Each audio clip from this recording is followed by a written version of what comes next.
जय हिंद दोस्तों। देखेंगे हम लोग जो है क्लास 10 की मैथ पढ़ रहे हैं, जिसमें हम लोग जो है अभाज्य गुणनखंड विधि से एलसीएम और एचसीएफ निकालना सीख रहे थे। अब उसमें जो है प्रश्नावली 1.2 जो है हम लोग पढ़ने वाले हैं। देखेंगे प्रश्नावली 1.2 का जो है पहला प्रश्न में क्या कह रहा है कि निम्नलिखित संख्याओं को अभाज्य गुणनखंडों के गुणनफल के रूप में व्यक्त कीजिए। ये जो नीचे संख्याएं दे रखी है ना, इनको क्या करना है कि अभाज्य गुणनखंड के गुणनफल के रूप में चेंज करना है। आपको इस पहले क्वेश्चन के अंतर्गत में जो है इस प्रकार से 11 क्वेश्चन दे रखे हैं, जहाँ जो कि मैं अभी 7 लिखा हूँ। अभी देखते हैं, फिर आगे लिख के बताते हैं आपको। पहला क्या है कि 945 को हमें किस रूप में तोड़ना है? अभाज्य गुणनखंडों के गुणनफल के रूप में तोड़ना है। तो देखेंगे हम क्या करेंगे, पहले 945 को आप लोग इस तरह से पहले करेंगे। देखेंगे क्या ये 3 से कट रहा है? तो यस, 3 से कट रहा है। 3 त्रिके 9, 3 एकम 3, 3 पचे 15।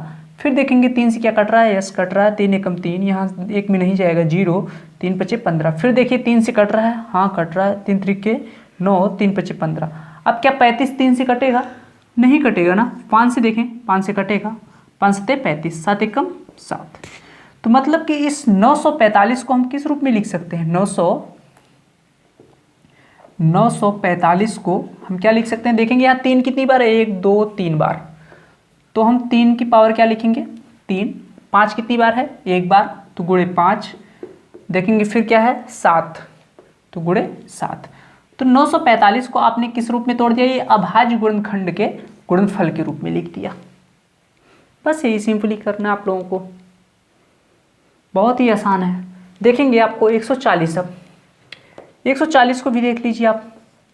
140 को पहले जो आप लोग क्या करें, इस तरह से 2 से देखिए 140 पहले कट रहा है तो काट दीजिए। 2 सते 14। फिर देखिए 2 से कट रहा है, 2 तियां 6, 2 पच्चे 10। अब 35 जो है आप लोग देखेंगे कि 5 से कटेगा, 3 से नहीं कटेगा ना, तो फिर 5 से चेक करिए। 5 सते 35, 7 एकम 7। मतलब कि आप 140 को क्या लिख सकते हैं? देखेंगे 2 कितनी बार है? 2 बार है, तो मतलब 2 का स्क्वायर, गुणे में फिर 5 है, 5 और गुणे 7। ये आपका क्या हो गया? अभाज्य गुणनखंड के गुणनफल के रूप में आपने 140 को लिख दिया। उसी तरह से देखिए 156 भी छोटी संख्या आप लोग कर लेंगे। 650 भी बहुत बड़ी संख्या नहीं, आप लोग खुद से करिएगा। अब देखते हैं हम लोग जो है 2644 को। 2644 देखिए, 2644 पहले देखिए 2 से कट रहा है। अगर लास्ट में सम संख्या है तो निश्चित है कि वो 2 से कटेगा ही। अगर लास्ट का जो ये अंक है वो अगर सम संख्या पे कोई है, कोई सम अंक है, तो मतलब कि वो 2 से निश्चित कटेगा। तो 2 से पहले देखिए 2 एकम 2, 2 तियां 6, 2 दूनी 4, 2 दूनी 4। फिर 2 से काटिए, 2 छक्का 12, 2 छक्का 12, 2 एकम 2। अब देख रहे हैं कि हम ये जो है 2 से तो कटा। अब उसके बाद क्या आ गया? 661। 661 का देखिए चेक करिए क्या किसी संख्या से कट रही है। और कहाँ तक आपको चेक करना होता है कि ऐसी कौन सी संख्या है जो कि जिसका स्क्वायर करने के बाद 660 के आसपास में हो। तो हम देखते हैं कि 25 का अगर स्क्वायर किया जाता है, 25 का स्क्वायर कितना होता है? 625 होता है। 26 का स्क्वायर किया जाता है तो क्या होता है? 676 होता है। ये सब आपको ही याद होना चाहिए। अब इसके नीचे की, मतलब 26 के नीचे की जितनी भी अभाज्य संख्याएं हैं, कौन संख्या? अभाज्य संख्या। अभाज्य संख्याएं कौन सी है इसके नीचे? 2 है, 3 है, 5 है, 7 है, 11 है, 13 है, 17 है, 19 है, फिर आपका इधर 23 है।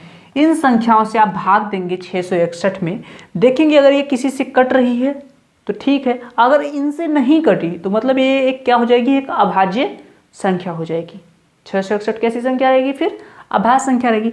देखिए क्या 2 से कटेगा? नहीं कटेगा। 3 से चेक करिए, क्या 3 से कटेगा?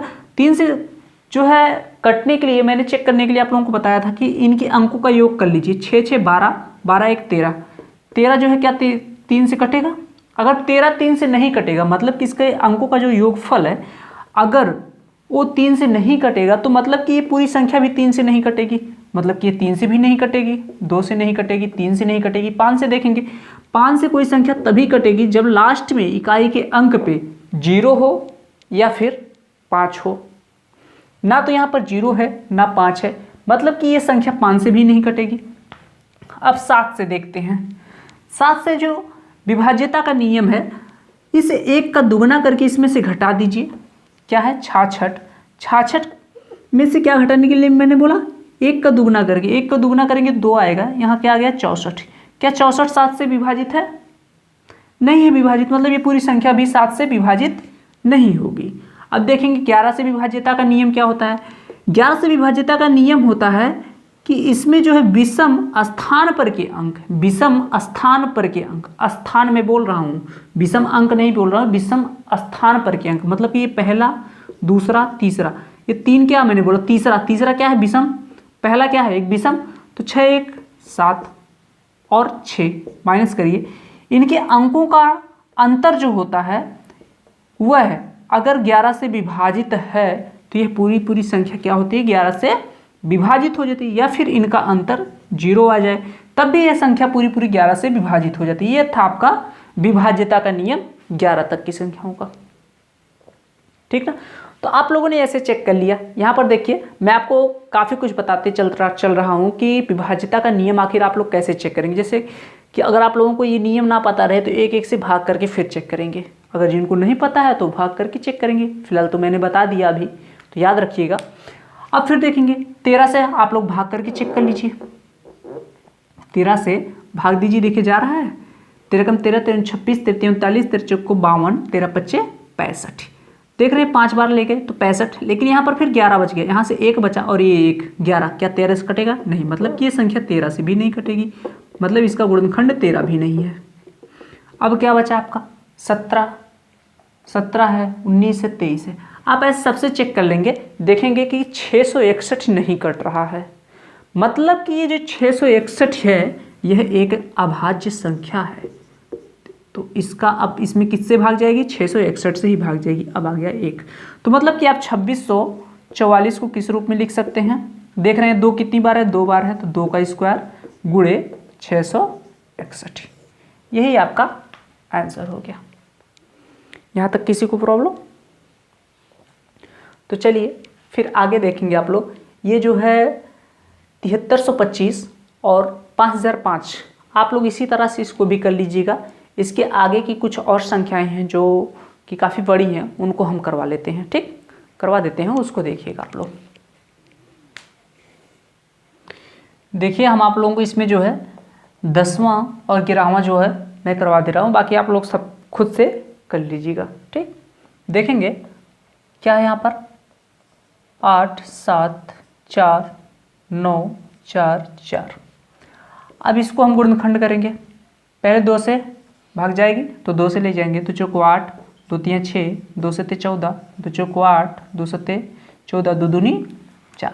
फिर 2 से ले जाएंगे, देखेंगे 2 दूनी 4, यहाँ पर एक बार जाएगा, 2 1 कम 2, यहाँ से एक हासिल इधर गया, ये हो गया 17, 2 8 16, फिर 2 7 14, फिर यहाँ पर 2 3 6, 2 6 12, फिर 2 से ले जाइए, 2 1 कम 2, यहाँ पर एक में नहीं जाएगा तो यहाँ पर क्या हो जाएगा? 0। देखिएगा बहुत सारे बच्चे यहाँ पर गलती करते रहते हैं कि एक है ना, यहाँ 0 नहीं लिखेंगे, फिर डायरेक्ट जो है क्या लिखते हैं? 9, दोनों 18 कर देते हैं, तो यहाँ पर 9 लिख देते हैं। ध्यान रहे कि एक में नहीं जाएगा तो 0 होगा, फिर जाके दोनों 18, 2 3 6, फिर यहाँ से एक इधर, ये हो गया 13, तो 2 छक्का 12, फिर एक बच गया यहाँ पर, ये 16 हो गया, 2 8 16, फिर 2 से देखेंगे ये 10 है, 2 5 10, 2 चौको 8, 2 छक्का 12, यहाँ से एक इधर गया, 2 8 16, 2 चौको 8, फिर 2 से 2 दूनी 4, 2 7 14, 2 3 6, 2 चौको 8, 2 दूनी 4। देखेंगे फिर 2 से कट रहा है, तो 2 1 कम 2, 2 3 6, 2 छक्का 12, 2 7 14, 2 1 कम 2। देखेंगे अब ये किससे कटेगा? तो चेक करिए, क्या 3 से कटेगा? आप लोग चेक करिए। 3 से मैंने क्या बताया था कि इनके अंकों का योग कर दीजिए। देखिए 1 और 3 4, 4 6 10, 10 7 17, 17 1 18, 18 क्या 3 से कट रहा है? 18 में आप 3 से भाग दीजिए तो देखिए कट रहा है कि नहीं? तो बिल्कुल कट रहा है। अगर ये इसके अंकों का योग 3 से कट रहा है तो मतलब ये पूरी संख्या भी 3 से कटेगी। तो आप लोग क्या करेंगे? इसमें 3 से भाग देंगे।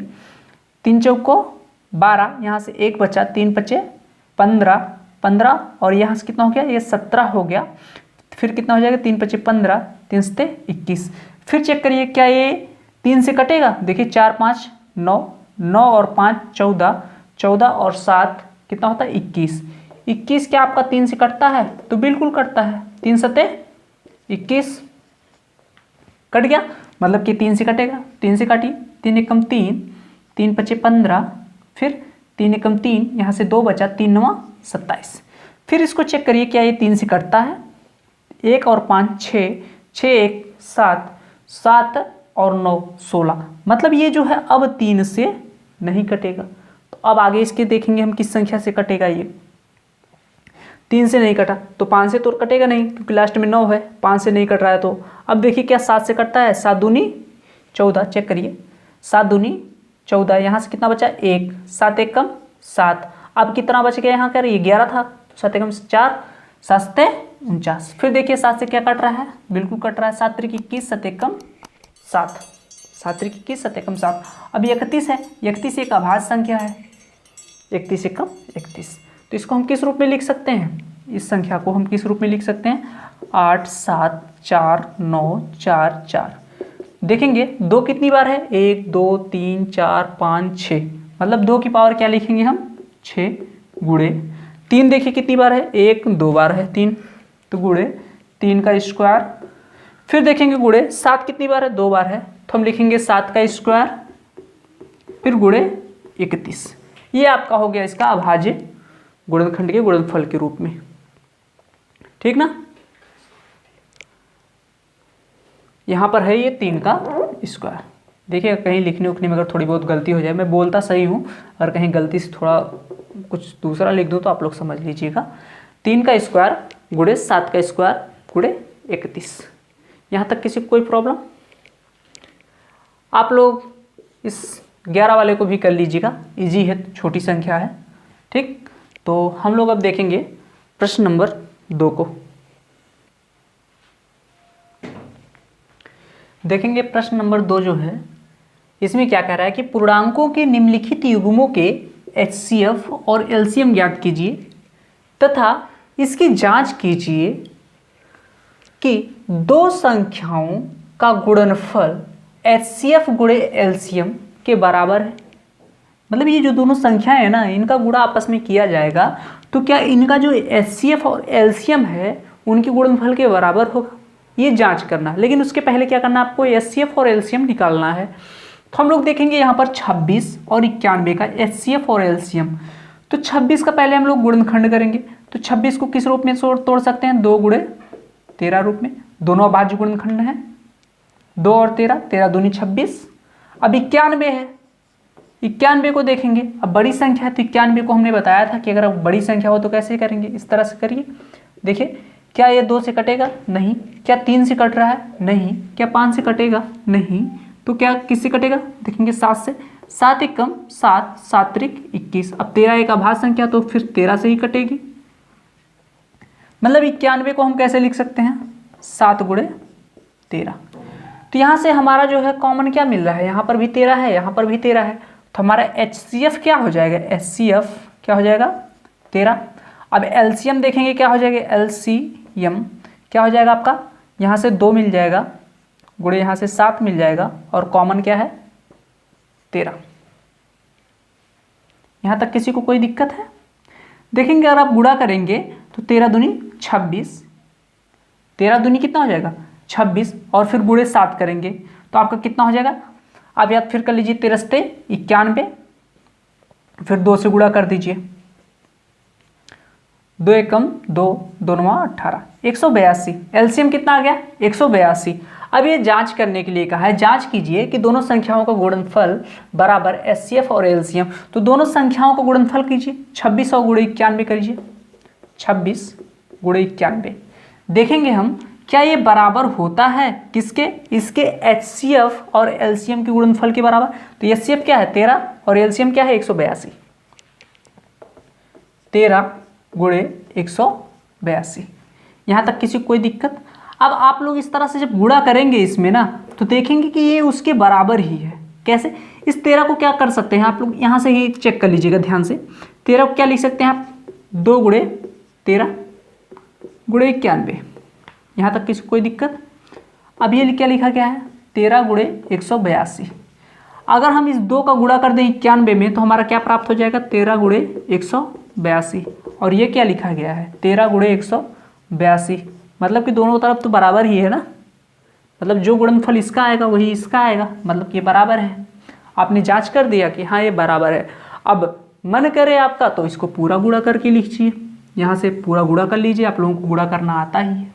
हमारा सिखाना काम था कि आसान कैसे कर सकते हैं, ठीक। अगर गुणा करना होगा तो आप लोगों को आगे आप लोग अपना रफ और पेन उठाइएगा, गुणा करके चेक कर लीजिएगा कि दोनों बराबर हैं आपस में। ओके, यहाँ तक किसी को कोई प्रॉब्लम? देखेंगे आप लोग जो है दूसरा भी उसी तरह से एचसीएफ और एलसीएम निकाल लीजिएगा और इस तरह से चेक कर लीजिएगा, ठीक। दोनों संख्याओं का पहले आप लोग गुणा कर लेंगे और फिर जो एलसीएम और एचसीएफ प्राप्त होगा बराबर करके उसका गुणा करेंगे। देखेंगे कि दोनों तरफ का जो गुणनफल प्राप्त होगा ना वो बराबर होगा, बस आपकी वही जांच हो जाएगी। उसी तरह से तीसरा भी कर लीजिएगा आप लोग खुद से, कैसे करना है हमने बता दिया। अब आप लोग इन दोनों का आप लोग खुद से करिएगा। तो चलिए अब देखेंगे हम लोग जो है प्रश्न नंबर 3 पे चलेंगे। देखेंगे प्रश्न नंबर 3 में क्या कह रहा है कि अभाज्य गुणनखंड विधि द्वारा निम्नलिखित पूर्णांकों के एचसीएफ और एलसीएम ज्ञात कीजिए। इनके क्या करना है, हमें एचसीएफ और एलसीएम ज्ञात करना है। कैसे ज्ञात करना है? अभाज्य गुणनखंड विधि द्वारा। तो आप लोगों को पता होगा कि 12 को हम किन अभाज्य संख्याओं के गुणनखंड के रूप में तोड़ सकते हैं, 2 गुणे 2 गुणे 3, यही है। तो इसे हम क्या लिख सकते हैं, 2 का स्क्वायर गुणे 3। 15 को क्या लिखा जा सकता है, 3 गुणे 5। ये छोटी संख्या है तो आराम से ऐसे ही लिख लेते हैं। 21 को क्या लिखा जा सकता है, 3 गुणे 7।